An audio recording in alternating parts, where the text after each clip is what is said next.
আসসালামু আলাইকুম। আজ 17 নভেম্বর 2021। আমন্ত্রণ জানাচ্ছি চেঞ্জ টিভি প্রতিদিনের গল্প অনুষ্ঠানে, powered by Tiptop Mart Limited. পুরো অনুষ্ঠানের উপস্থাপক হিসেবে থাকছি আমি আজহারুল ইসলাম। প্রিয় দর্শক, আজকের আয়োজনে যা যা থাকছে শুরুতে তার এক ঝলক দেখিয়ে দিচ্ছি।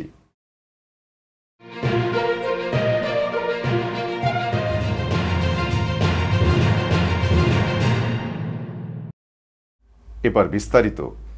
আলোচিত ইসলামী বক্তা মালয়েশিয়ায় অবস্থানরত জাকির নায়েকের ইসলামিক রিসার্চ ফাউন্ডেশন IRF এর উপর আরও 5 বছরের জন্য নিষেধাজ্ঞা বাড়িয়েছে ভারত সরকার। জাকির নায়েকের বিরুদ্ধে ভারত সরকারের অভিযোগ, তিনি দেশে ও বিদেশে মুসলিম যুবকদের সন্ত্রাসী কর্মকাণ্ডে উদ্বুদ্ধ করেছেন। তবে সংশ্লিষ্ট অনেকেই বলছেন, মারাত্মক এই অভিযোগের সপক্ষে মোদী সরকার সুস্পষ্টভাবে কোনো প্রমাণ দিতে পারেনি। এ যাবৎ যেসব প্রমাণ দেওয়া হয়েছে তার বেশিরভাগই কেবল মিডিয়ার টিআরপি বাড়িয়েছে। এভিডেন্স হিসেবে সেগুলো ছিল খুবই দুর্বল।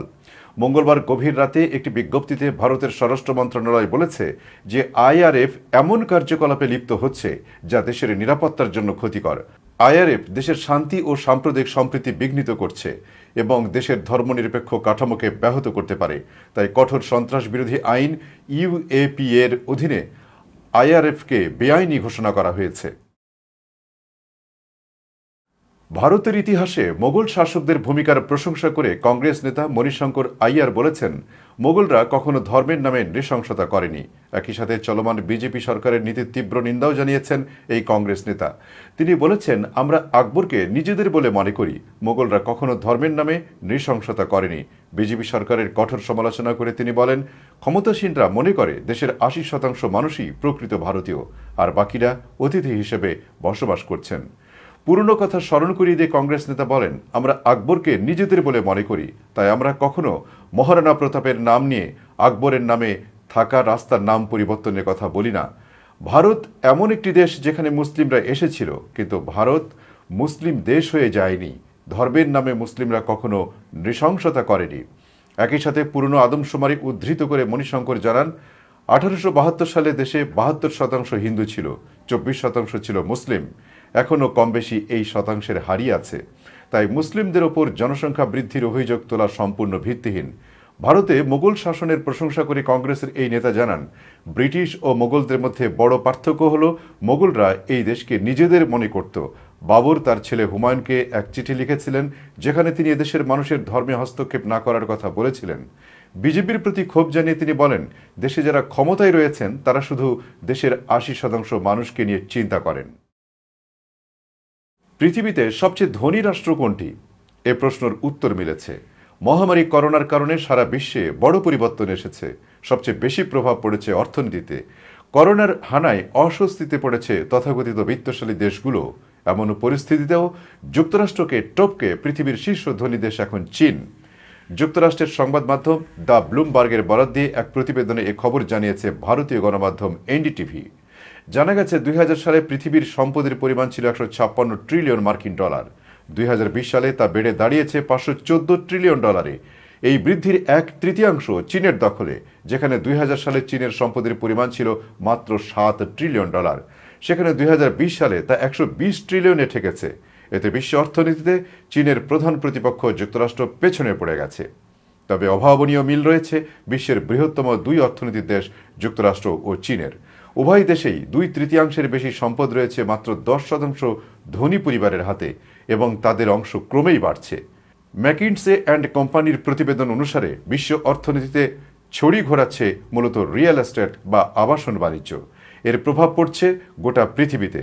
চীন, যুক্তরাষ্ট্রের মতো শীর্ষ অর্থনীতির দেশেও মধ্যবিত্তের সাধ্যের বাইরে চলে যাচ্ছে বাড়ি বা জমির দাম। ফলে সেখানে গৃহহীনের সংখ্যা ক্রমেই বাড়ছে। দর্শক, এবার নিচ্ছি ছোট্ট একটি বিরতি। ফিরছি কিছুক্ষণ পরে। আশা করছি সঙ্গে থাকবেন আমাদের।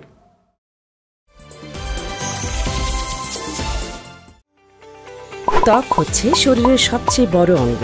নারী ও পুরুষ উভয়ের কাছে সবচেয়ে বড় সম্পদ হচ্ছে তার সৌন্দর্য, আর এই সৌন্দর্যের প্রায় পুরোটাই নির্ভর করে ত্বকের উপর। কিভাবে আপনি ত্বক সুন্দর রাখবেন, কিভাবে মোকাবেলা করবেন ত্বকের নানাবিধ সমস্যা, টিপটপ মার্ট হতে পারে আপনার ত্বকের যত্নে সেরা ও কার্যকরী সমাধানের উপায়। ত্বকের নানান সমস্যার সমাধানে কাজ করে যাচ্ছি আমরা। সানস্ক্রিন, খুশকি, চুল পড়া রোধ এবং নতুন চুল গজানো, ব্রণের দাগ, ব্রণের গর্ত, মেস্তা ইত্যাদি সমাধানে যাচাই করুন টিপটপ মার্ট লিমিটেড। আপনার প্রত্যাশা আমাদের অঙ্গীকার। দেশবরেণ্য মুফতি, মুহাদ্দিস এবং ওলামায়ে কেরামের সার্বিক তত্ত্বাবধানে 2 যুগ ধরে হাজী সাহেবদের খেদমতে নিয়োজিত আবাবিল হজ গ্রুপ সুদীর্ঘ অভিজ্ঞতার আলোকে আমরা উন্নত সেবা দিয়ে আসছি। হারাম শরীফের অতি নিকটের থেকে হজের কার্যাবলী সম্পাদন করার সুব্যবস্থা রয়েছে। হজ ও ওমরা পালনের বিশ্বস্ত প্রতিষ্ঠান আবাবিল হজ গ্রুপ।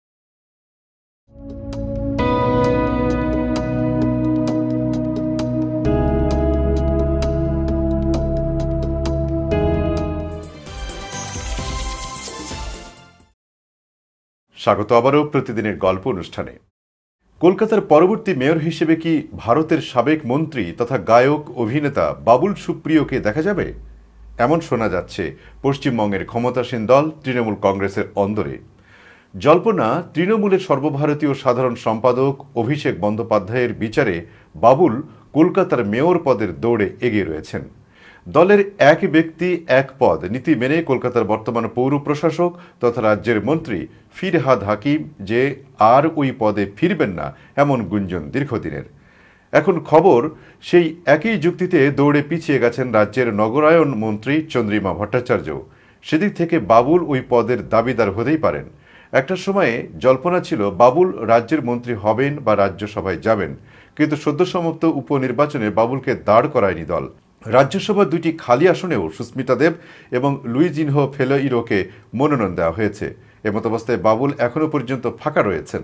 তাকে সামনে রেখে পৌর ভোটে লড়লে দল লাভবান হবে বলে মনে করছেন অভিষেক। তবে এসব খবরের কোনো আনুষ্ঠানিক সত্যতা মেলেনি। তৃণমূল সূত্রের দাবি, দলের নেত্রী তথা মুখ্যমন্ত্রী মমতা বন্দ্যোপাধ্যায়ের চূড়ান্ত অনুমোদন পেলেই বাবুলের নাম ঘোষণা করে দেওয়া হবে। প্রসঙ্গত, কলকাতা এবং হাওড়ার ভোট হওয়ার কথা আগামী 19 ডিসেম্বর। কলকাতার কৈলাস বোস স্ট্রিট এলাকার ভোটার হলেও আসানসোলের এমপি হওয়ার পর সেখানকার ভোটার হয়ে যান বাবুল। তবে উত্তর কলকাতার কৈলাস বোস স্ট্রিটে বাবুলের পৈতৃক বাড়িটি এখনও রয়েছে। যদিও বাবুল সেই ওয়ার্ডের ভোটার হয়ে নির্বাচনে লড়বেন কিনা তা এখনও নিশ্চিত নয়। বরং তৃণমূলের একটি সূত্রের দাবি, দক্ষিণ কলকাতার 3টি ওয়ার্ডের কথা প্রাথমিকভাবে দল ভেবে রেখেছে। এর মধ্যে একটি ওয়ার্ডে 2015 সালে জয় পেয়েছিল বাবুলের পুরনো দল বিজেপি। ভারত বাংলাদেশ যৌথ প্রযোজনায় নির্মিতব্য জাতির জনক বঙ্গবন্ধু শেখ মুজিবুর রহমানের বায়োপিক বঙ্গবন্ধু সিনেমায় খালেদা জিয়ার চরিত্রে অভিনয়ের জন্য শিল্পী নির্ধারিত হয়েছে। এ চরিত্রে অভিনয় করবেন এলিনা শাম্মী। এ সিনেমায় খালেদা জিয়া চরিত্রে অভিনয়ের জন্য চুক্তিবদ্ধ হন শাম্মী। বিষয়টি নিশ্চিত করে এলিনা শাম্মী বলেন, সোমবার বিকেলে বঙ্গবন্ধুর বায়োপিকে অভিনয়ের জন্য চুক্তিবদ্ধ হয়েছি। এ সিনেমায় খালেদা জিয়ার চরিত্রে অভিনয় করতে যাচ্ছি। এটা নিঃসন্দেহে একটা ঐতিহাসিক সিনেমা হতে যাচ্ছে। সেই হিসেবে ইতিহাসের অংশ হতে যাচ্ছি ভেবে ভালো লাগছে। আগামী 6 ডিসেম্বর থেকে আমার অংশের শুটিং হবে।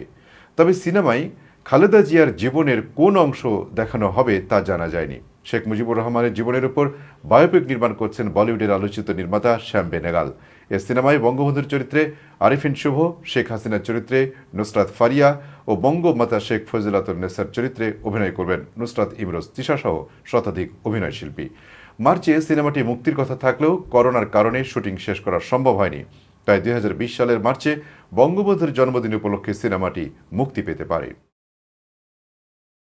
দর্শক, এরই সাথে শেষ করছি প্রতিদিনের গল্পের আজকের গল্প। changetv.press বাংলাদেশের ইউটিউব জার্নালিজমের অগ্রদূত। ভিজিট করুন এর ওয়েবসাইট www.changetv.press, ইউটিউব youtube.com/changetvpress এবং সাবস্ক্রাইব করুন চ্যানেলটি। নিয়মিত লাইক, কমেন্ট ও শেয়ার করে আপডেট রাখুন নিজেকে। ভালো থাকুন, নিরাপদে থাকুন। শুভেচ্ছা নিরন্তর।